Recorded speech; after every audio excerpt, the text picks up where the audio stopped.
Hello and welcome to Press TV's news review, where we look deeper into some of the top stories of the day. On this segment of the program, July 6 marks the anniversary of a U.S. airstrike on a wedding ceremony in eastern Afghanistan. The attack killed 47 civilians, including the bride. Press TV's Rahmatullah Bhagwan reports from Kabul. On July 6, 2008, a U.S. airstrike in Afghanistan's Nangarhar province turned a wedding into carnage. These people were walking the bride to the groom's house when they were hit by the U.S. missiles. The attack left 47 Afghan civilians dead, including women and children. 14 years on, relatives of the victims said they are still grieving their losses in what they call a horrific and unjustified attack. It was the wedding of son of Malik Zareen in August village. At around 5 in the morning, our relatives were escorting the bride to the groom's house when they were hit by 3 back-to-back airstrikes. It was a very shocking incident. The attack stoked anger among Afghans. At that time, the Afghan government tasked a group of lawmakers and experts with investigating the incident. A member of that group says that all of the victims were civilians. He says no U.S. military personnel were punished for the killing. The U.S. bombarding the bride's caravan was a huge tragedy and a humanitarian catastrophe. Dozens of innocent Afghans were killed or wounded. Unfortunately, the U.S. Air Force personnel involved in that attack were not probed. The Afghan people were asking why the U.S. should kill women, men and children at a wedding. But the U.S. didn't even respond to the questions. Then, Afghan government also failed to hold the U.S. forces accountable since they were puppets of the West. After decades of war on Afghanistan, the U.S. and allies hastily abandoned the country in August 2021. People in Afghanistan associate the U.S. invasion of their country with destruction, night raids, and mass killings.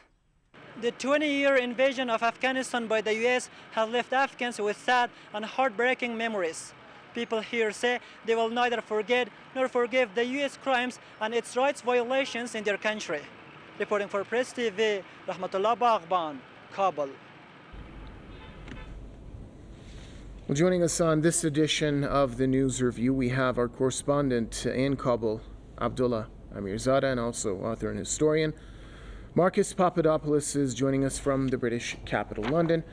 Gentlemen, welcome to the program. Let's start off with Abdullah in Kabul. The story of the Afghan wedding was not, of course, a solitary case. There have been many other similar cases. A U.S. drone strike wiped out an entire family in Kabul during that chaotic withdrawal from Afghanistan. But there's so much impunity here, and military personnel are almost never held accountable for their wrongdoings. Why is that?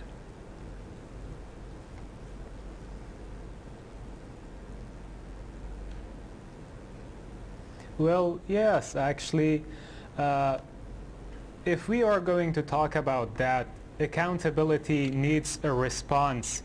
If Americans hold themselves accountable for what they have done in Afghanistan or any other countries that have the same situation like Afghanistan, they must respond somehow, to some extent.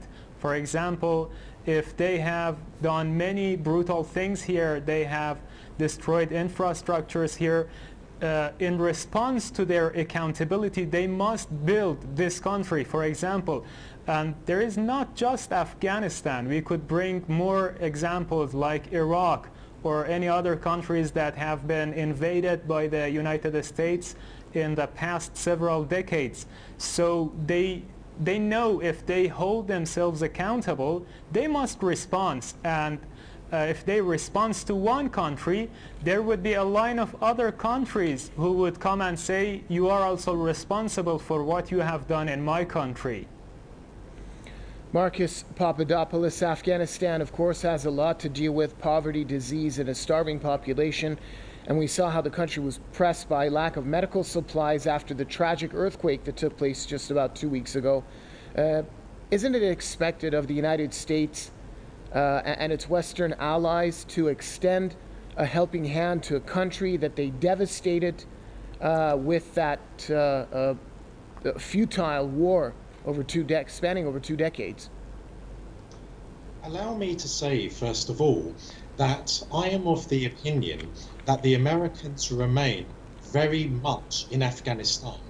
After all, the Americans do not need a military presence in another country in order to control that country. As Machiavelli wrote, an empire can allow a country to retain a semblance of independence and liberty. All the empire needs to do is to have its people in that country running it on its behalf in order to control it. Now, turning to the crimes against humanity that the American military committed in Afghanistan, regrettably, we live in a world where might is right. The argument put out by Washington and its various allies in the world that America is the beacon of democracy and human rights and civilization in the world is utterly untenable. It is a myth put out, as I said, by myth makers in Washington and by Washington's allies in the world. If the Americans truly were concerned about welfare, the welfare of the Afghan people, then it would divert huge amounts of money to Afghanistan in order to rebuild the infrastructure that it almost single-handedly destroyed. But the Americans will not do that. The Americans are not guided by humanity. They are not guided by democracy. They are guided by power and influence and wealth. And ultimately, America is guided by the notion that it must preserve and strengthen its global hegemony.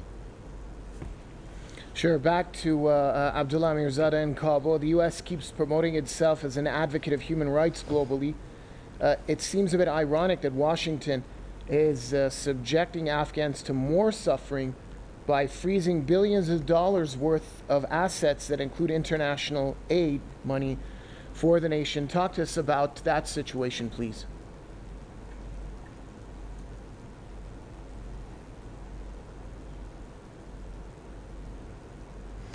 Well, yes, we all have seen America, the United States of America, to actually say that yes, we are a great fan of human rights, but the reality is very different to what they say. To bring a very recent example, as everybody is aware, Afghanistan, the eastern provinces of Afghanistan were hit by a relatively strong earthquake. There were some countries that sent their aids, but many of the Western countries could not send the cash aids or maybe the cargoes they wanted due to some sanctions, according to Taliban officials and Afghani. This has also shown us this false claim of the United States, as they say we are a fan of human rights, but what they do shows that what they say is not true.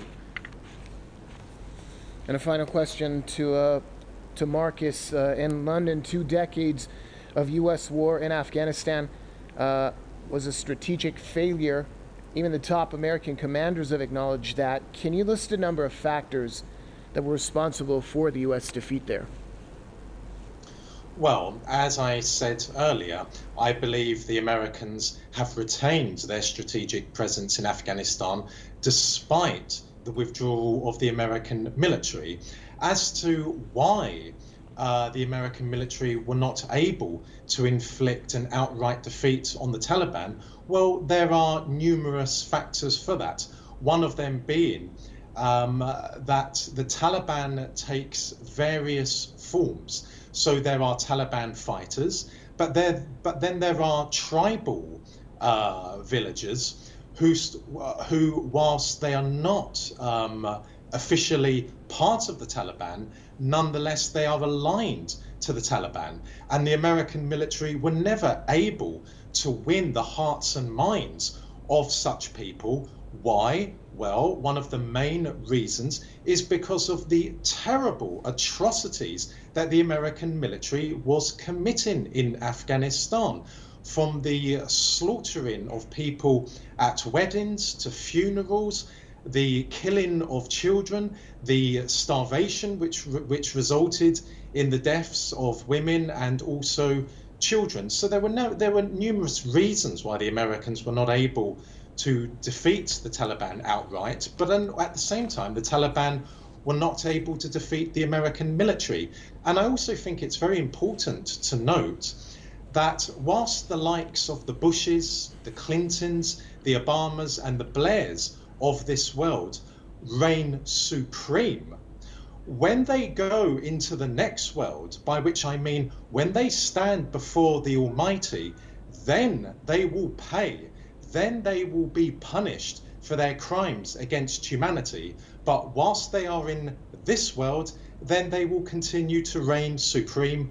Why? Because, as I said moments ago, might is right. The aforementioned people are protected by the American establishment or the British establishment, and they have hundreds of millions of dollars to their names upon which to also defend themselves. But again, when they stand before the Almighty, none of that will mean anything, and then they will be punished for eternity for what they have done to Afghans, for what they have done to Iraqis, for what they have done to Libyans, Palestinians, Syrians, and Serbs, and so on and so on.